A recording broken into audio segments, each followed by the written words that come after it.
Chicago Bears, they lose to the Minnesota Vikings by a score of 30-12 on Monday Night Football. And, Cap, it's another situation here where the Bears have lost 8 games in a row, that the Bears have beaten themselves again. They are broken as a team. We knew that before Monday Night Football, but it has to be said again that this football team is broken. They've beaten themselves as much as the opposition has beaten them. Look at the way that the Bears played. It is amazing to me, Cap. We've seen some bad Bears teams over the years. Bad Bears teams. I've never seen a team so crappy that the offense can't figure out what's happening on the other side until late in the game. How is it that time and time again you can't score in the first quarter, let alone the first half? And then the light bulb comes on. I was looking at the iPad, and I see what Brian Flores is trying to do, Yeah. It takes you that long. No, he's a rookie quarterback, but you have experience on that sidelines. You have experience on the field, and this offense can't figure out what the hell they're doing until late in games. There's a reason why 5 times that this team's been shut out in the first half. They have no clue of what's coming. And so, once again, a microcosm of this ball club, offense, defense, special teams, coaching, all sucks. Every single bit of it. There's a reason why you're 4-10, because you've earned it. I am making a vow to myself, at least until 7:20, that I'm not going to let this team affect me and get me all riled up, but I am going to pour my heart out to the audience, to you, because what we watched last night is such a civic embarrassment that I truly think Roger Goodell needs to invoke the 23rd Amendment. The 23rd Amendment says you're not capable of and fit to carry out the duties of your office, and I'm pointing at George H. McCaskey. Incapable of running the Chicago Bears. Incapable. That team is so poorly run, so poorly prepared. Can we stop now? I don't want to see one freaking call up there. Thomas Brown should be the coach. Oh, whoever comes in, we should keep Thomas Brown as the OC. Stop. Please, stop. I'm begging you. Stop with that. 1, if I was Caleb's dad, you're done for the season. Not because they're losing, because you can build character through losing. You can't protect him. Karan Amagaji, are we kidding? Are we kidding? That was a 3rd-round pick that you wasted right there. 3rd-round pick for that dude. He's a turnstile. Holding, 72 offense. False start, 72 offense. Illegal man downfield, 72 offense. He had a 4th one that, fortunately for him, there were, I think, 2 penalties on the play. So he didn't get called, but he did get a flag. That guy's horrible. Absolutely horrible. And I cannot put my future in Caleb's hands. And stop sending me messages, Caleb's a bust. No, he's not. He's not a bust. He's got a ton of ability. Guess what? That kid is got PTSD. He's getting the ever-living H beaten out of him on a regular basis. He's been sacked more than any Bears quarterback in the history of the franchise. And the guy sitting up there in the red jacket, George H. McCaskey, has no idea how to fix this thing. Poles has done a poor job, obviously. That whole thing is a freaking train wreck. And the sick part of it is they don't realize just what rock bottom is. You think we've seen it? Just wait till they F up the hire for the head coach. Just wait until we go, well, this young coordinator is really the guy.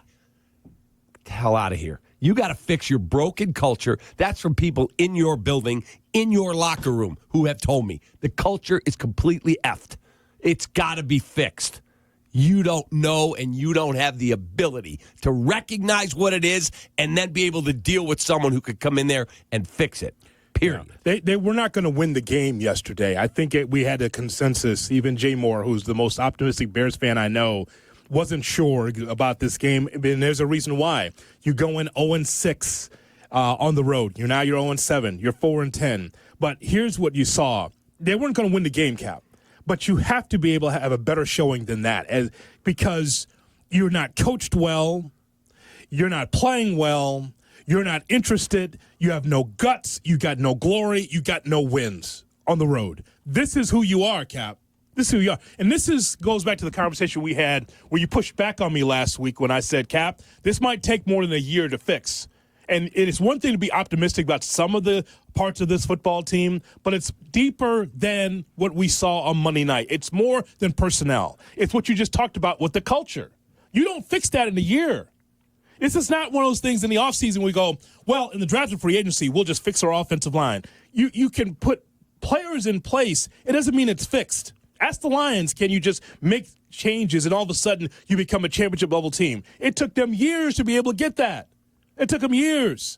And the same thing with the culture, the infrastructure. It's more than just whether or not Caleb Williams can read a defense. It's more than the defense being able to get to the quarterback. It's all of it. It's the head coach. It's the coaching staff. It's a way of playing. I've been telling you this for a while, standing here next to you. I've been saying that, Cap, you have to have a mission statement on who you are in business, in life, in football. Who are you as a football team besides suck? It's got to be more than suck. Because if it's just suck, then you'll always be in last place. You'll always be looking up at the rest of the teams in the NFC North. Don't you get it? It's more than just, well, now you need protection for Caleb, and he needs better weapons, and you need to get the right head coach and get the right defensive core. It's everything. But you hit on it. The beginning of this starts with the guy in the red jacket, and that's George McCaskey. And then from there, it's polls, it's Warren, and everyone is going to be on the same page. But that is not going to be done in one off season. It's going to take a while. Here's what we're against. The Detroit Lions, whatever happens this season, they'll be back in the playoffs again.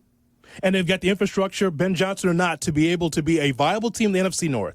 The Packers, who kick our ass every single year for years, they're also in the division. And then from there, the Minnesota Vikings. Whatever you think of the Vikings, look at how they played yesterday. They're not great, but they're good enough to beat us.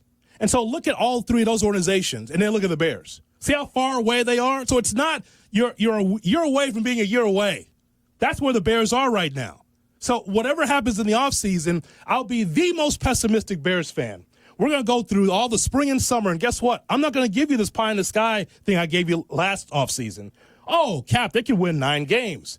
Oh, Cap, they can win 10 or 11 games. Absolutely not. How? Look how many holes they have on this roster. Look what they have at Lake Forest and House Hall. They had holes there too. So it's going to take a while. They're a year away from being a year away. This is not one of those snap your fingers, oh, you just fix a few things, oh, everything's fine now. It's not fine. It's not fine. Don't you get it? Like, it's more than just what we've been seeing. I said this last week. It's deeper than the 4-10 that you see. It's worse than that.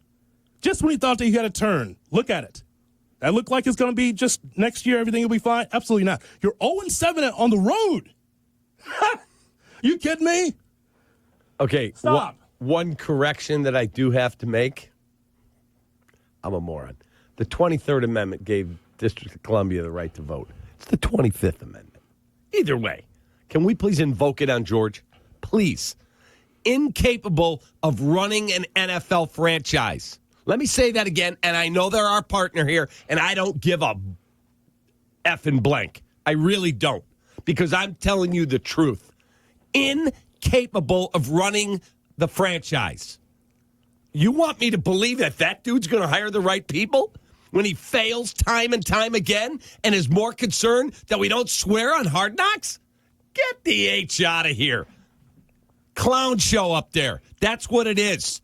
Broken culture. More worried about things that don't matter than actual results on the field. Period. You want me to believe that their committee of whoever in Lake Forest are going to get the right guy?